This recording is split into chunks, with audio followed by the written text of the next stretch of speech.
Good morning from Panhandle Outdoors, America's only daily outdoor TV show. Your source for fishing, hunting, and information for folks who enjoy the great outdoors. Now sit back, relax. It's Panhandle Outdoors.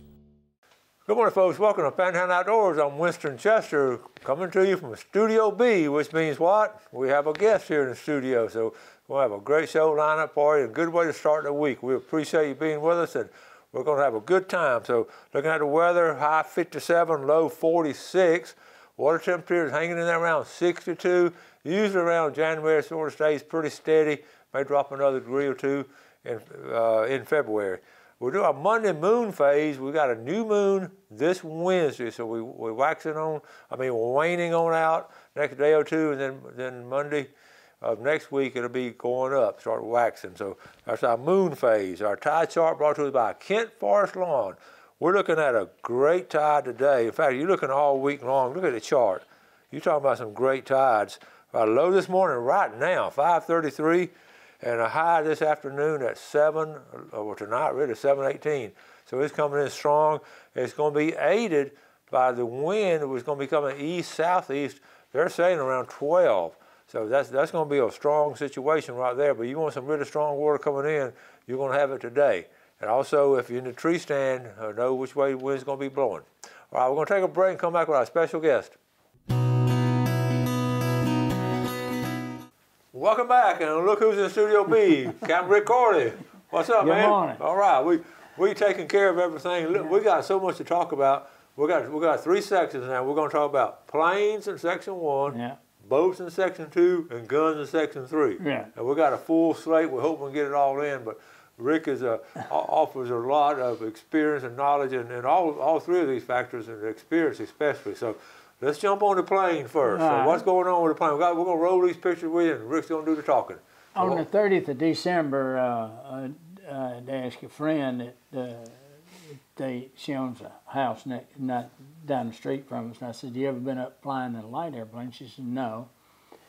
And I said, "Well, I'm going the 30th. I'm going to go just for my own pleasure, bore a hole in the sky, and I got a couple of empty seats in the back. If you want to come on." So she said, "Okay."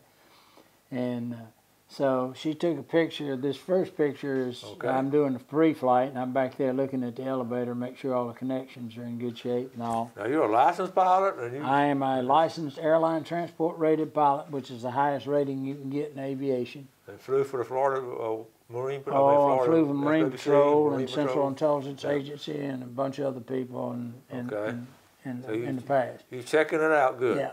And finishing up there, and then we loaded everybody up. That's the that's the instrument panel in the 172. Hey, well, you know which buttons to push, right? Yep, which buttons to push and which levers to pull, and so on. All right. Who's this? That's Nancy. She's wearing a mask, and of course you got to do that because of COVID and everything. She's got on her intercom headphone, protects your hearing, plus you can hear what's going on. She could hear us talking back and forth. Well, I appreciate her advertising one of our sponsors, Tarpon Rock Seafood. See her right there? Yeah. That's good. All right. And all right, she used to be the city clerk for Parker. Okay. Yeah. Okay, good. So y'all are up in the air now. So where that's West Bay, and we're headed, you can see up at the very top down there, you can see Hathaway Bridge and the Port Authority and all, but that's leaving the airport at about 800 feet there, and we're headed down 79. Okay. Going to the beach. Okay, so you're going south to head out toward. Okay. Southwest. Southwest. Yeah. Okay. And here we are over the beach, making the left turn at about Pier Park to head east down the beach, and I'm about a quarter mile offshore, and I'm at 1,500 feet. Okay, I see where we are now. So. Yeah, these are some of the condos along there. Okay. All right, next picture. And that is just past Pier Park. In fact, that's the county pier you see right there. Yeah, the county pier right there in the center of the screen there. Right. Yeah. That's it. Okay. And we're headed on down. How high are y'all right now? We're still 1,500 feet. Okay. I stay there because that's high enough. If something goes wrong, I got plenty of room to maneuver as far as if you lost an engine, I could land on the beach. There wasn't that many people on the beach, and you could kind of pick and choose where you sit down. I look at that view right there, and it's just beautiful. There it is. It's just beautiful. We saw a shark right on down close to the pier, and it had to be at least 12 foot. It was a big one. I don't know what kind, but it was a shark. You could tell it was a shark. Here it is in January, December, January, a big old shark out there. Yeah, big old shark. He was off the pier. He was out there about another 150, 200 yards beyond the pier. That's something now. They're all over. Yeah. Oh, yeah. All right, next picture. And on the left in the blue shirt is me, and on the right is George Rampula, who owns the aircraft and it has Precision Aviation out there. If you're looking to learn to fly, that's the company to go to. Okay. Precision Aviation. They're outstanding. They have 3 instructors. And of course, George is an ex-F-15 pilot, and he very, very good instructor. He kept me from doing anything dumb and forgetting something. When you get our age, you have to have a backup. Make sure you don't forget to turn something on or off. He had his hands full with you, didn't he? Yeah, he did. Okay, what about this right here? This is up 77 over the Sand Hill Lakes. We went up. Okay. We came back and went over the mall area, and Nancy doesn't live very far from there. I let her see her house from the air, and then we went on up to You went straight up 77, basically, and these are Sand Hills. Yeah, talking about Sand Hill Ponds. Right. Boy. And then made the left turn and come back down to the airport and did a few touch and goes and then called it a day. I was up for about an hour and 20 minutes or so. Okay, and one more, let's see, we've got this one more picture right here. Is that Grand Lagoon? Right yeah, here? That's Grand Lagoon Bridge in that picture right between there. This is the one on the right. Yeah, State Park's to the far right. Yeah, that far right brown looking building is Treasure Island. Okay. And in between those two is schooners. Yeah. Schooners there, and then the bridge is right there, Captain Anderson. Yeah, and this tower back to your left, that's Regency Towers. I'd say the population is, looking back, all the houses here in this area here. Look at all the houses. When I grew up, when we moved here, there was one other place of business on Thomas Drive, and that was the Silver Sands Motel. And all this is woods back here. Yep, woods, palmettos, rattlesnakes. Your dad would have never guessed all them houses there, would he? He never would have foreseen. Well, I think he did, but the thing is, it was rather amusing. They said, well, you're crazy for buying that much land on the water. You can't grow nothing on it. It's salt water. Yeah. And then when he built it, you're going to go broke first year. You're too far out of town. It's 11 miles out here from town. 11 miles. And nobody's going to drive that far out here across that old rickety Hathaway Bridge to do business with you. You won't make it.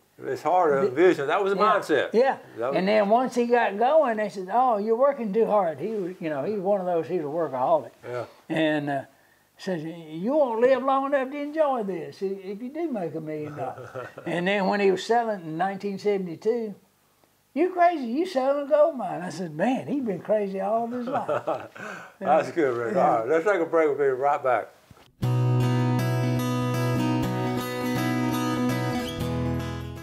All right, welcome back. Now, we just did a segment on planes. Now we're going to boats. All right, so let's get started. We got a lot to cover. What we got? Well, I just thought it'd be interesting. Most people don't know that much about the Apalachicola, Chattahoochee, and Flint River, the Tri-Rivers area. But during the Cotton Era, which was from 1828 to 1928, this was the most important river in the United States. Over 85% of the cotton came into Apalachicola. Came to Apalachicola down that river and was shipped overseas to Europe, England, and so on.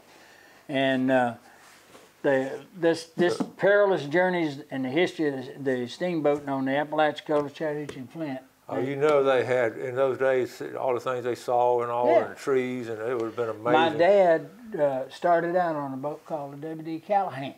Yeah, the Callahan. The Callahan was listed down in Apalachicola. You go into the museum there at John Gorey and so on, you'll see. And your dad was on that boat? Dad was the last skipper of it. Wow. He started out as a cabin boy, but he wound up being skipper. So you see his family legacy in the old steamboats and all the boats and everything. So then what we go into? Well, you got a picture there of the Louise coming out of the lock up on the Ohio River. And of course, they mentioned my dad, but the funny part was Dad wasn't on the boat at that time. That was me leaving the lock, bringing her. So south. you in your 20s, and you the head man right here. Yep. You the captain. Yeah, I was skipper Okay. on it. I Coming was down. 24 years old, and we were coming back. We had to come down the Ohio light boat, which I'm running there, coming out of there, light boat. I will be, when I stopped at Paducah, I picked up a barge there, and then we came on down. Of course, back then you didn't have the 10 So ton. you on what river? You went. I was the Ohio to start Ohio, with. And Paducah, I was still on the Ohio. Okay. And I stopped and picked up, right there at Paducah, Kentucky, I picked up one barge. Came on to Cairo, picked up another barge, and then came down the river until I got to Memphis. I picked up the third barge at Memphis. Okay. And then I brought them all to New Orleans. And then from New down to Orleans, Mississippi yeah, down came there. down to Mississippi. Man, And then from that's New cool. Orleans, coming back to Panama City, I dropped those three, and I picked up one barge at Pensacola. Okay. And brought it over for Whitaker Oil to Panama City. That was a good experience, wasn't it? Oh, yeah. That was a challenge. Oh, yeah. And here's another picture of it right here. What about Yeah, it? that's at at Louise again. Vicksburg. Okay. And we were just tied up there, waiting on waiting on a barge or waiting on. And I guess that front end right there real strong, wasn't it? Yes, Pretty it is. sturdy. That's you push knees and all. And All there right. she is on. One That's more. the Graco now. That's the other boat, and there she is on the Chipola River. We were going up to Griffin's Landing. On the Chipola River. Okay. We used to keep them tied up on the Chipola River. That because- paddle wheel just. yeah. How was it working then? What was? Well, what you had, you got a diesel engine mounted up forward right under the pilot house, believe it or not. And Okay. you got a long drive shaft goes back and goes to a differential, just like in a car. Okay. And off of that differential, you got two axles go out with sprockets on them. And you got a chain that goes out to a bigger sprocket on the wheel. Mm-hmm. And it's basically about a 40-to-1 reduction. And so you're turning about 1,800 RPMs on the main engine. Mm. But you're only turning 1/40th of that on the wheel. I don't know what that works out to, but divide 40 Now, into what were y'all doing 1,800. on Chipola? When was this? Well, back then, we kept them there because they were wood hull and we didn't want them in salt water Okay. because of the Torito worms and so on. And most of our work was on the Chattahoochee and Appalachia. That boat didn't draw but 2 feet Just of water. went back and forth. We were running from Columbus, Georgia, and Bainbridge, Georgia, down up and down the river. We would usually bring the barges down to the Jackson River, which is the shortest river in the world. It's only a mile and a half long. It's from Lake Wimico to the mouth of the Apalachicola, and where the Apalachicola ties into it, it goes on down to Apalachicola. And in the early years, yeah, your dad didn't have to worry about the dam because the dam went there in the 1950s. No. So he just made a straight run. Well, not a straight run, but you had one dam. You had the I'm trying to remember which the Walter F. George. I Well, think. yeah, up there. Yeah, Yeah, up there. you did have that one, right? Yeah, but the George Andrews and the other one wasn't complete. And I remember when they built the Jim Woodruff. Jim Woodruff, and then the George Andrew was the last one in Okay. between at Georgetown. Okay. But yeah, I run that river. It's 351 miles from Apalachicola to Dillingham Street Bridge. Wharf. And where was that? 251. I'm sorry, 251 miles. Okay. At Columbus, it's the Columbus. Dillingham Street Bridge is the lower bridge at Columbus Okay. that crosses the river. And now there's 3 bridges there. There used to be just 2. Yeah. Yeah, upper and the lower. But we built another boat that was built like this, but it wasn't a towboat. It was a passenger boat called when we built it, it was called Cherokee Princess, and then it became the Chattahoochee Princess. And of course, it rotted away, sitting there at the dock Yeah. and falling. It's a shame. It was a good Yeah, boat. we for had what some it was good doing. boats, and we get to say most of them is just wood because they just rotted Yeah, away. well, Yeah. and if you don't maintain them, you can get formation termites and all kind of yeah. things. You can attack them up there on the rivers. But they were great on the river because with a screw wheel boat, if you hit a log or something, you got to go to the shipyard and haul out and change the propeller and all that, or get divers or something. You know, it's pain. Stern wheel, if you knock a bucket out, as we call them, You can it's repair it, right? Yeah, you can just roll it around, take it out, put a new one in, you're good to go. I never thought about that, but Oh, that yeah. makes a lot of sense on the maintenance. The only thing about a stern wheel is it doesn't maneuver as good as a screw wheel boat. And the other thing is you do upstream landings always with a screw wheel boat. so you've got control. With a steering wheel boat, it's the exact opposite. You'd rather do a downstream because when you're backing, the rudders are in front of that wheel, and you're throwing the water on that wheel where you can make that. Most people don't know that, do we? No, no. You take a regular towboat pilot and put him on a steering wheel, he'll kill himself. He'd be all trying to He'd be all messed up. Okay, let's take a quick break and we'll be right back. Welcome back. So here with Captain Rick Corley. We're talking about all kinds of things. Now we're going to talk about guns before getting to that. Let's talk about the fish and game forecast today, brought to us by Blue Water Outriggers down in Port St. Joe. We're looking at 9:25 to 11:25 this morning and late this afternoon or tonight, 9:56 to 11:56. It'll be, unless you're going to fish, it'll be a tough time to be outdoors. All right, now let's go. Most of y'all don't know, Captain Rick has all kind of knowledge and experience in boats and all, but he is an avid gun collector, and over the years has vast knowledge of guns. So he was telling me the story the other night. I was talking to him about this particular gun, and I just was fascinated with this story. So we got a picture. We'll show a picture of it right here. It says sniper rifle from the 1950 Korean War belonging to General John T. Corley. And it's praised a pretty good value. But tell us the story of this. Yeah, it was amazing that this thing come back. I had a friend of mine that called me and says, "Hey, I got this rifle you might be interested in." And I said, "Okay." So he sent me the pictures of it and all, and so I began to do a little digging. He had done some, and he says, "Yeah, I think it's worth about $3 grand." Something like that, you know. I said, okay, I'd be interested because I'm a World War II and you know, and military weapon nut, for a better word. Mm-hmm. Anyway, I got looking at it and I thought, man, it looks like an L-42A1 British sniper rifle, but the caliber's wrong. They use a 308 because they, you know, NATO. All the NATO nations have the same rifle round, 308 Winchesters, what they've used since 1952 or 3. Mm-hmm. So I thought, this is strange. So I got to calling around, and finally I got a hold of a friend up in Maryland, and I said, I got this rifle. It looks like this, but it's the wrong caliber. Mm-hmm. And he says, give me the serial number and everything. And I said, okay. So I did. He said, I'll call you back. Mm-hmm. Well, the next day I get a call from him. He says, are you sitting down? And I said, yeah. Why? He says, well, there was 3 of those rifles made in 303. Three. So the first one made in 1944, and it was made from a Mark IV #1 rifle called, it was a number 4 Mark I rifle in 303. It was the SMLE, the short magazine Lee Enfield. And he said that one was made in 1944, and it sold in 1997 or 8, something like that, for $10,000. Mm-hmm. I said, ooh, that's good. Mm-hmm. He says, the second one was made in 1947 in 303. And they took the forearm off up front, half of it, and they put newer optics on it, still in 303, and they tried it, and it sold in 2009 for $14,950. I said, wow. And he said, this one you got has never sold.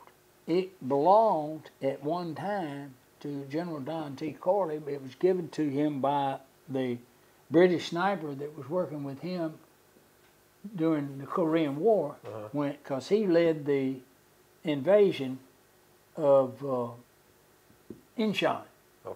Okay, for MacArthur. He was the general that went ashore and led the invasion, while MacArthur was sitting on the cruiser out there. He had designed it. Right. John T. was the one that carried it out. Well, as best I can tell, John T. is something like a second cousin. Okay. Okay. So I thought, well, that's kind of neat, you know. And apparently, somehow it's gotten around to other people, and here it is coming back to me. And I'm thinking, wow, that's fascinating. I said, well, what do you think it's worth? He says, well, that's the reason I asked you if you were sitting down. I said, yeah, I'm sitting down. He said, well, we can give you a plus or minus. We can't give you an exact figure, but he said somewhere between $18,000 and $22,000. $18,000 and $22,000. He said, that's the last prototype in that caliber. He says, now the next one, the fourth prototype, was the first production after that. It was in 308. It looks just like that rifle. On it. All of them are in 308, and they made almost 10,000 of them. Yeah. So they're worth about $3,500. Okay. But this rifle Was the prototype. is the best prototype in that caliber. Well, the amazing thing about the story, it was in your family. Yeah. Got out of the family somehow. And 70 years later, it 70 comes years back. later. Isn't that, that's in an a amazing roundabout story. circle. And I thought, well, that's kind of cool. That's great. I need to go buy a lotto ticket. I'm telling you. Yeah. Just my clock working. How much time we got? Still about a minute and a half. Minute and a half. Okay. So, you know, okay. but next time we have a show, I want to bring out a really pretty Mauser that it's on the Mauser frame. Okay. But the stock is the thing, besides being a really well-made custom rifle. Yeah. It's got a beautiful stock. Yeah. I mean, it's just a pretty gun, and 270. And, Okay. it's very, very good. I'm trying to get together right now for Daniel and myself and another friend, Max, to go out to Idaho and do some elk hunting, and it's in 270, which is a good elk ground, and go out there with a friend of mine, Nick Hatch, and do some serious elk hunting next November. Y'all need to do that. That'd be fun. Well, we're working towards that. We're getting all the information together and trying to figure out. I think you got a draw. I think you got a draw for it. Yeah, they have a draw. But you can get with a guide or something. They'll order that. Yeah, and that's what we're trying to figure out is the best way to do it, because we want to go out there and spend about a week and a half there, about 10 days in Pocatello. That'd be awesome. You can do some pictures and all. We'll talk about it on the show and all. But Rick, that was a good show, buddy. Thank you so much for bringing all that on. And we'll be back with Rick pretty soon. Thank y'all for watching Panhandle Outdoors. We appreciate the viewership. Happy New Year, too. You what? Happy New Year to everybody. That's right. Happy New Year. Y'all have a great day, and God bless. Thanks for watching America's only daily outdoor TV show, Panhandle Outdoors with Winston Chester, featuring hunting, fishing, and other activities and information to help you enjoy the great outdoors. Join us next time for Panhandle Outdoors.